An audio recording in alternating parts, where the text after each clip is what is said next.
Kira, perfect timing. Help Lexi carry her luggage to the guest room. Emery's voice came from the living room, with a sense of entitlement I'd never heard before. I froze in the doorway, clutching the grocery bag in my hand. The strawberries inside squelching softly under the pressure. A pair of silver stiletto heels sat on the entryway cabinet, a smudge of mud on the heel, definitely not mine. Even more piercing was the cloying perfume in the air, nothing like the citrus-scented one in my bathroom. Emery, who is she? My voice tight, I dropped the grocery bag hard. An apple tumbled out, rolling halfway across the floor before stopping at the feet of a woman in a beige dress. She bent down to pick up the apple, her smile sickly sweet. You must be Kira. I'm Lexi, a friend of Emery's. I'm staying for a few days. A friend? Staying for a few days? I took 2 steps forward, my gaze passing Lexi to fall on Emery, who was flipping through a magazine casually on the sofa, as if this was all perfectly normal. Beside him, my mother-in-law Maureen held a cup of flower tea, her eyes filled with disgust as she looked at me. Kira, what's with the attitude? Maureen set down her teacup, stood up, and walked to Lexi's side, taking her hand affectionately. Lexi is such a sweet girl. Unlike you, who does nothing but wander the grocery store or stay cooped up in your room all day, and can't even cook a decent meal. I couldn't believe my ears. Can't cook. I simmered soup on the stove before I left this morning. And the pumpkin pie you said you wanted for lunch, I went out of my way to buy it, detouring 3 blocks. And you, Mom, why are you here with her? I asked Mom to come. Emery finally put down the magazine, his tone cold. Lexi's been having some trouble lately and has nowhere to go. What's wrong with her staying with us? We're all family, don't be so petty. Family? I laughed until tears almost came to my eyes. Emery, we're the family. What right does this stranger have to stay in our house? I just changed the bedding in the guest room, she can't stay there. How unreasonable can you be? Lexi frowned, her eyes instantly welling up with tears. I'm just a friend of Emery's, staying here temporarily. Do you have to be so aggressive? If I'd known you were like this, I'd never have bothered you. Maureen immediately chimed in. Look what you've done, scaring this poor girl. Kira, I've told you before, you're too fiery, not at all virtuous. Emery is so wrong to have married you. Not virtuous? I pointed at myself, my chest heaving with anger. I get up at 6 every morning to make breakfast, wait up for him no matter how late he comes home, and take care of all the housework and bills. When he's on business trips, who calls you every day to ask about your health? Who took a leave of absence to care for you for half a month when you broke your leg? And now you say I'm not virtuous? That's all your duty. Maureen raised her voice. A wife is supposed to serve her husband and obey her mother-in-law. Look at you, talking back to me like this. Emery, look at the wonderful wife you married. Emery stood up and walked over to me, his eyes icy. Kira, that's enough. Stop making a scene here. Lexi is staying, end of discussion. If you keep acting out, you can move out yourself. I stared at the man in front of me, familiar yet alien, my heart sinking little by little. We'd been married for 3 years, and he'd never spoken to me like this before. I thought back to when we first met, he'd called me gentle and kind, said he'd love me forever, said his mother would treat me like her own daughter. It turned out all those words were lies. Lexi stood aside, a faint, almost imperceptible smile tugging at her lips. She quickly masked it, turning to Maureen and saying, Aunt Maureen, it's all my fault. I should leave, so I don't cause trouble for you. Leave? Not a chance. Maureen pulled her back, glaring at me. Emery bought this house, if anyone's leaving, it's you. Kira, I'm warning you, from today on, you'll take good care of Lexi. Don't show us that face again, or I won't let you off. Trembling with anger, I turned and walked to the kitchen. I wanted to see the soup I'd made, the pumpkin pie I'd bought, all the things I'd prepared for them with joy, now seeming so ridiculous. As soon as I stepped into the kitchen, I heard Lexi's voice. Emery, maybe I really shouldn't have come. I don't want to cause a fight between you and Kira. Ignore her, Emery's voice was soothing. She's always like this, unreasonable. Stay here without worry, Mom and I are here, no one will dare hurt you. I lifted the lid of the pot, the soup was still steaming, its aroma filling the air. I picked up the pumpkin pie next to it, still in its packaging, the brand Maureen loved most. A wave of nausea suddenly washed over me. I threw the pumpkin pie into the trash and poured the soup straight down the sink. What are you doing? Maureen burst into the kitchen, her face turning white with rage when she saw the spilled soup and the pumpkin pie in the trash. That's the pumpkin pie I specifically asked you to buy. You threw it away. Kira, have you lost your mind? Lost my mind? I turned to look at her, my eyes cold. You let another woman move into our house, and I'm the one losing my mind for throwing away a pumpkin pie? Mom, did you know about them all along? Are you deliberately helping her to hurt me? What nonsense are you talking about? Maureen's expression flickered, then she regained her composure. I just feel sorry for Lexi, taking her in for a few days. It's you who's being dirty-minded, overthinking things. No wonder Emery doesn't like you. Lexi followed her in, holding a rag, and said hypocritically, Aunt Maureen, don't be angry. Kira must be in a bad mood. Let me clean this up. As she spoke, she reached for the sink, but her hand slipped, and the rag fell to the floor. It hit the ceramic bowl I'd left beside the sink, which shattered into pieces on the ground. Oh no! Lexi screamed, stepping back. Her foot accidentally stepped on the shards, and blood seeped out. Lexi! Are you okay? Emery rushed in immediately, lifting her foot in his hands, his face filled with concern. How could you be so careless? Does it hurt? Maureen crowded around too, pointing at me and shouting, This is all your fault, Kira. If you hadn't been acting crazy here, Lexi would never have gotten hurt. You did this on purpose. You're jealous of Lexi, so you wanted to hurt her. I didn't. I retorted loudly. She slipped and fell on her own, what does that have to do with me? Who else could it be? Emery looked up at me, disgust practically oozing from his eyes.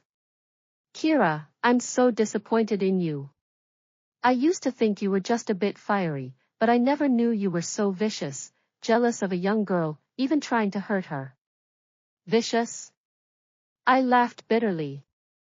Emery, look closely. She dropped the bowl herself, stepped on the shards herself. Why won't either of you believe me? Who would believe a woman with such a dirty mind? Maureen took a band-aid from the drawer and carefully bandaged Lexi's foot. Lexi, don't be afraid. We're here, she won't dare do anything to you. In a few days, I'll tell Emery to divorce her. A woman like this is completely unworthy of being our daughter-in-law. Divorce? The word hit me like a hammer. I looked at Emery, but he didn't refute Maureen's words. He just stared intently at Lexi's wound, as if everything I said was meaningless. Suddenly, I felt exhausted, no longer wanting to argue. I turned and walked out of the kitchen, back to the bedroom, and slammed the door shut. Their voices came from outside, Maureen comforting Lexi, Emery blaming me. Those sounds pierced my ears like needles. I sat on the edge of the bed, staring at our wedding photo on the nightstand. We were smiling so happily in the picture. Back then, Emery's eyes were only for me. But now, his eyes were fixed solely on Lexi. I don't know how long it was before there was a knock on the door. Kira, open up, Emery's voice called. I didn't move, didn't say a word. The door pushed open, and Emery walked in, followed by Maureen and Lexi. Lexi had a band-aid wrapped around her foot, limping slightly, looking delicate and pitiful. Kira, I'm giving you one last chance. Emery walked up to me, his tone cold. Apologize to Lexi, then take good care of her, and this will be over. I did nothing wrong, why should I apologize? I looked up at him. Still being stubborn. Maureen stepped forward, pointing her finger at my nose. Lexi kindly tried to help you clean the kitchen, and not only were you ungrateful, you hurt her. And now you refuse to apologize? I can see you're disloyal and ungrateful, you don't care about this family at all. Disloyal and ungrateful? I was stunned, then burst out laughing. Mom, you have the nerve to call me that? Who's the one being disloyal here? Your son, who brought another woman into our home. You, who's helping an outsider bully your own daughter-in-law. You're the ones who are disloyal and ungrateful. Lies. Maureen trembled with anger, pulling a photo out of her pocket and slamming it in front of me. Look at this. How dare you accuse others of being disloyal? I picked up the photo. It was a picture of me with a man, my colleague, taken during our company team building. We were just standing together, smiling politely. But Maureen had tampered with it, editing us to look much closer, as if we were intimate. This is fake. I threw the photo on the floor.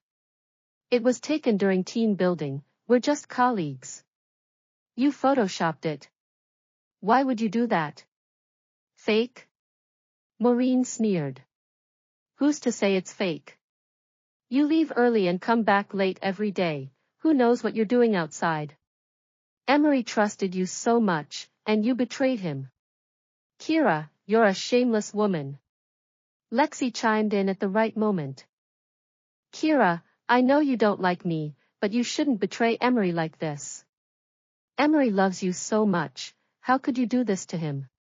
Loves me? I looked at Emery. Emery, do you believe their lies? Do you believe I betrayed you? Emery's eyes flickered for a moment, then hardened. Kira, I never thought you'd be like this. Between this photo and Mom's words, I have no choice but to believe it. I'm so disappointed in you. At that moment, all my hope vanished. I stared at the three of them, they were like three devils, weaving a lie together to push me into the abyss. Suddenly, I realized they'd been in cahoots all along. Emery had brought Lexi home, and Maureen had helped frame me, all to kick me out of the house with nothing. Very well, just perfect, I stood up, looking at them calmly. If you all think I'm in the wrong, if you all want me to leave, then I'll go. But I'm telling you this, I never betrayed Emery, and I was never unvirtuous. What you've done will come back to haunt you sooner or later. Leave? It won't be that easy. Maureen blocked my way. You betrayed Emery, and you think you can just walk away? You won't get a penny of the family's property. Property? I sneered. Emery may have bought this house, but I paid for the renovations, and I bought most of the things in this home. Moreover, everything I've done for this family over the past 3 years is priceless. You think you can kick me out with nothing? Dream on. Dare you mention money? Emery frowned. Don't I give you enough living expenses every month? And now you're coveting the family's property? Kira, you're becoming more and more greedy. Greedy? I looked at him. Greedy for what? I just want what's mine. Emery, look into your heart and tell me, over these 3 years, have I ever spent a penny of your money that I shouldn't have? Have I ever done anything to betray you? Emery fell silent, just staring at me with cold eyes. Lexi tugged at Emery's arm, whispering, Emery, let it go. Don't argue with her. It would be terrible if others found out. So what if they do? I looked at Lexi. Do you think you can stay here in peace? Do you think Emery will love you forever? I'm telling you, if he can betray me today, he can betray you tomorrow. Shut up. Emery snapped, raising his hand as if to hit me. I closed my eyes instinctively, but the expected pain never came. I opened them to see Lexi holding Emery's hand back. Emery, don't hit her, Lexi shook her head. Even if she's in the wrong, you shouldn't hit a woman. Maureen echoed, yes, Emery, don't lower yourself to her level. Hitting her would only dirty your hands. I looked at them, suddenly feeling a surge of irony. They'd ganged up to frame me, and now they were pretending to be the good guys. I'm done talking to you, I pushed Maureen aside and walked toward the door. I'll get what's mine through legal means. You can fend for yourselves. I walked to the entryway, picked up my bag, and turned to leave. Just then, Lexi screamed and collapsed to the floor, clutching her stomach, her face pale as a sheet. Lexi! What's wrong with you? Emery rushed over immediately, lifting her up in his arms, panic written all over his face. Are you feeling unwell? I'll take you to the hospital. Maureen panicked too, pointing at me and yelling, this is all your fault, Kira. You must have pushed her. You evil woman. Do you want to kill her? I didn't push her. I stopped, turning to look at them. I never even touched her. She fell on her own. Who else could it be? There's no one else here. Maureen ran up to me, grabbing my arm and squeezing it tightly. If you don't help Lexi get better today, I'll never forgive you. Let go of me. I wrenched my arm free. You made this mess, you clean it up. I'm not playing your games anymore. I turned and walked out of the house, slamming the door behind me. Their screams, cries, and Maureen's curses echoed from inside. I stood in the hallway, tears finally spilling from my eyes. I took out my phone and called my lawyer friend. As soon as she answered, I burst into tears. Carly, I've been framed. I need your help. After hanging up, I wiped away my tears and looked at the elevator in front of me. I knew that the moment I walked out of this house, my marriage to Emery was completely over. But I wouldn't let this go. What they owed me, I would make them pay back. I stepped into the elevator and pressed the button for the first floor. As the elevator slowly descended, my mood gradually calmed. I thought of the fake photo in Maureen's hand, Lexi's hypocritical face, and Emery's cold eyes. Those images were etched in my heart like knives. But I knew I couldn't stay trapped in grief forever. I had to be strong, to face this bravely.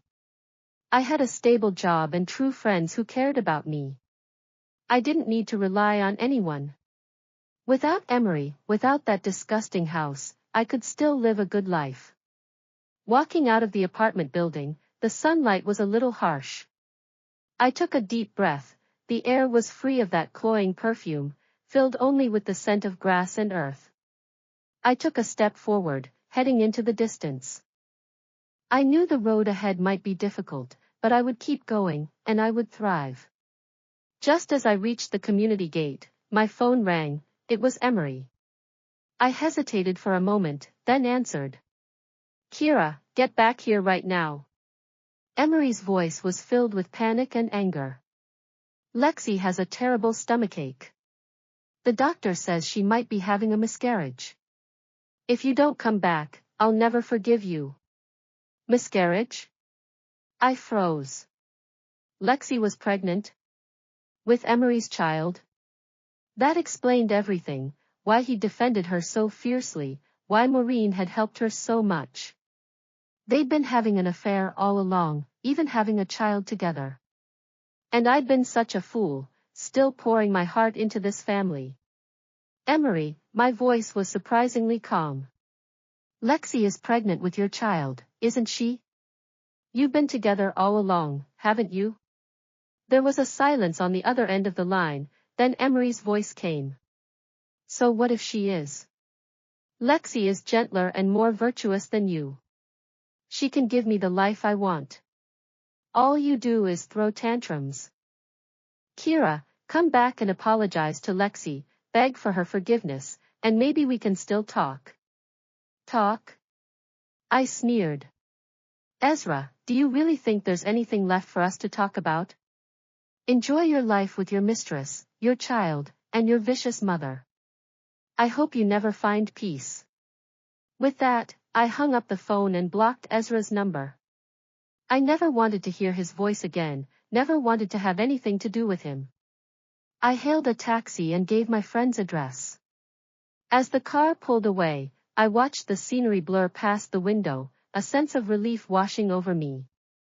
Those betrayals and hurts would soon be in the past. I would start a new life, one without them. I knew this war had only just begun. But I was fearless, because I knew, justice may be delayed, but it will never be denied. What they owed me, I would make them pay back double.